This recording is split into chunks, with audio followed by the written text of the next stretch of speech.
a tricky one, aren't you? On the one hand, the gold does kind of make you look lit from within. On the other hand, it does kind of bring out the green undertones in your skin. Kind of reminds me of radium girls. Do you know about the radium girls? They were girls that licked radium and then they glowed green. That's kind of the impression you're giving me right now. Neither good nor bad. A neutral observation. Okay, and then with the silver, with the cool tone, it does kind of brighten you up, but on the other hand, it kind of entirely washes you out, makes you look like a drowned ghost, maybe somebody who died on the Titanic. I don't know, do you know the Titanic? Good movie. Let's try some bluish greens. That's a blue-green. I can't rule out a fall or a winter for you. I really can't. And I can't rule out a spring or a summer. I can't rule out anything. I don't really know what I'm doing. Hello. Well, there's the elusive Mr. Porter. It's been quite a few hours since we called you. I was about to file a missing persons report, but then I got sidetracked by a particularly nasty paper jam. Well, I'm here now. Yes. I presume you're here to pick up your incredibly ill son? Yeah. Okay, 1 second. Hey, Linda. Preston's papa's finally here to pick him up. Well, take your time. He certainly did. You're terrible. Okay, bye-bye. The nurse is escorting him on down now, but they're taking it slow so that they don't trigger another incident. What do you mean by incident? Vomiting spell. Your son projectile vomited all over the library today, a la the film The Exorcist. He destroyed countless books, including the entirety of our Captain Underpants selection. I assume that at least some of his classmates will be permanently disgusted by the written word after witnessing that event. I'm sure they'll be fine. Yes. Well, the funny thing is that your son said that he told y'all this morning that he wasn't feeling well, but that you told him he had to tough it out. We thought he was just trying to get out of school. Well, maybe next time your child has 103-degree fever and the complexion and energy levels of a dead fish, just go ahead and keep him on home on the off chance that he isn't faking it. Did you see that Apple is making a cell phone now? Oh yeah, the iPhone. And apparently it's going to be $500. It's crazy. No one's going to spend $500 on a cell phone, especially one that doesn't even have a keyboard. The no keyboard thing is just silly. How is the touchscreen going to know the difference between your finger and the inside of your pocket? You would be accidentally calling people all the time. And what happens when the touchscreen decides to stop working? Now you have a $500 paperweight? I just don't get who this is for, honestly. Nobody asked for a 2-in-1 cell phone and MP3 player. And with the iPod mini and the iPod Nano being so small, who would want to go back to lugging a brick around to listen to their music? They want it to be more than a phone and an MP3 player. We're supposed to want to browse the internet on that thing. Oh yeah, I'll use my phone to search the internet as soon as I want it to take 15 minutes and cost $100 to look at one email. It doesn't even come in different colors. Yeah, the Steve Jobs fanatics can go ahead and spend $500 on his little experiment. I'll be sticking to my BlackBerry, thank you very much. Nothing will ever replace the BlackBerry for people who are serious about cell phones. I saw that you and Cameron are Facebook official now. Congratulations. Thanks. I honestly never thought we'd get out of the talking stage. Now that he's your boyfriend, do you think you'll add him to your top 8 on MySpace? I don't know. Maybe. You're already his #1, right? I am? I didn't know that. Yeah, you are. How did you not know that? I haven't checked MySpace in like a week. I like Facebook better. Facebook is boring. Everybody's profile is exactly the same. It's kind of what I like about it. It's exhausting finding new HTML layouts and profile songs all the time. Okay, I guess I get that. And as soon as you find a good song, someone steals it. You do know that I didn't know your profile song was Pop Princess when I made my profile song Pop Princess. And I changed it to Check Yes Juliet as soon as you pointed out that we had the same song. I know, I'm not talking about you. Okay.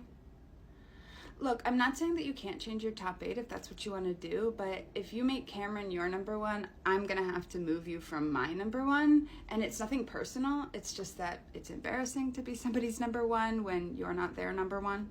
I would never do that. BFFs before BFs, always. Promise? I promise. Okay. So do Cameron's braces make it hard to make out? Bye-bye. Ladies, you have no idea how badly I need this trip. That was my son. He was calling to complain because the waffles were frozen this morning. I guess Daddy didn't realize you have to heat them up. I love you so much. All right, bye-bye. Sorry, that was my husband. I forgot to tell him what schools the kids go to, so we tried to drop them off at the Chuck E. Cheese, but obviously the staff wasn't having that, so he got a little frustrated. I'll let him know. Thank you. Thank you so much. Ladies, go ahead to the beach without me. That was my son's school. Apparently my husband didn't think it was fair that he had to drop the kids off at 2 separate schools, so he dropped our 2-year-old off with my son at kindergarten. I'm sure she's loving it. She loves her brother, and I bet the kids are getting a big kick out of it too. I love you so much. Bye-bye. That was my husband. I usually leave sticky notes on his shoes to tell him which one is for the left foot and which one is for the right foot, but in my rush to get out the door, I completely forgot. So he's been wearing his shoes on the wrong feet all day. No wonder he's been such a grump. Okay. That was my husband. There was a little accident, and he forgot where we keep the clean underwear.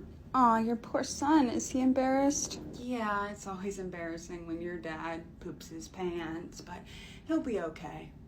I think I'm gonna go home. Yeah. This is the draft, Elizabeth, it has to be. Dear reader, many moons ago I, Lady Martin, published a pamphlet detailing how I was able to lose 2 stubborn stones that I had accumulated during my pregnancy with my rather large-headed baby. It has come to my attention that certain readers mistakenly assumed that I had achieved my dramatic results by merely adjusting my diet and increasing the duration of my promenades. Allow me to clarify that I, like the majority of society women I know, consume a small daily dose of arsenic to aid in natural weight loss.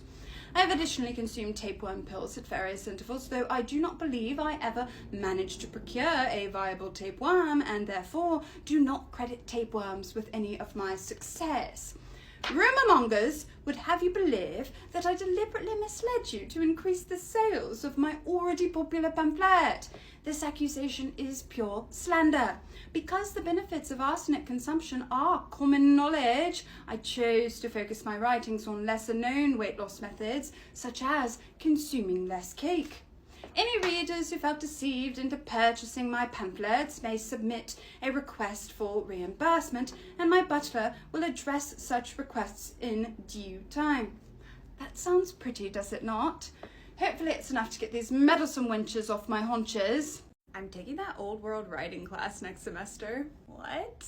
Why? I find it kind of fascinating how people used to write every single word themselves. Did you know most old world books were written by one person? Like, one person would sit down and write thousands and thousands of words. It must have taken them days. That's insane. And it sounds like a huge waste of time. Well, they didn't really have a choice back then. If they didn't write things one word at a time, nothing would have ever been written. Ew, that's sad. So how does this class even work? We're not allowed to use AI. Like, at all. Not even for formatting? Not even for formatting. You know they used to see any use of AI as cheating and you could get kicked out of school for it? If you used AI at all, people didn't think you wrote that thing. Well, that's just dumb. If you put in the prompt, you wrote it. I know. People just thought differently back then. Wait, are you gonna have an old world professor? No, the professor is AI, thank God. Can you imagine having a human professor grading you and judging you and making decisions that could impact your future? That would be so unfair. The buzz around the office is that you have some new moles for me to poke at. Let's take a look. Okay, this one looks healthy. All of those thick, dark hairs coming out of it are actually a really good sign. They mean that it's not cancerous, it's just ugly. Another unsightly one on the other side of your face, but I'm not worried about it at all, just slightly repulsed. Okay, big old rash on the sternum, but it's not contagious, it's not dangerous, it's just proof of how sweaty and gross you are generally. Everything looks good. Well, not good, but healthy. Do you have any questions for me while you're still wearing nothing but a paper dress? Because as soon as you ask to put your clothes back on, you forfeit the right to talk to me. I don't talk to clothed patients. Is there a reason I'm getting all these new moles? Well, you're 30 now, so all of the terrible decisions you made in your youth are catching up to you. The evidence of every time that you decided you didn't need sunscreen because you were just walking from the car to the mall is written all over your face. Each mole tells the story of an arrogant little girl who never thought she would grow up. Now that you're 30, you're just gonna keep getting uglier and uglier until you die. Okay, makes sense? I'm adaptable. I'm able to rapidly adjust my approach and expectations when presented with new information. Can I get the chicken biscuit combo meal with the sweet tea? We're no longer serving breakfast. Okay, can I get the chicken sandwich combo meal with the sweet tea? I'm a quick learner. You only have to teach me once and then I'll know it, I promise. So it turns out the fireplace is real, you guys. Don't put your hand in it, it's not a hologram. I'm a problem solver. When issues arise, I often come up with creative solutions that others might overlook. We're out of hamburger buns. Let's use the donuts. Donut burgers. Fun. I'm a natural born leader, and I can be assertive when the situation calls for it. We're leaving now, Sarah Grace. You told me not to let you cry in the club anymore, and I can see that you're already misty. Don't twerk on him, he's a bouncer. I'm also a team player. I will always prioritize the needs and wants of the group over my own desires. I'll be the designated driver. Y'all know I love to party, but it's painfully obvious that the moms need tonight more than I do. So if you need to pump, go ahead and do that, because that milk supply is going to be tainted, and I'm making sure of it.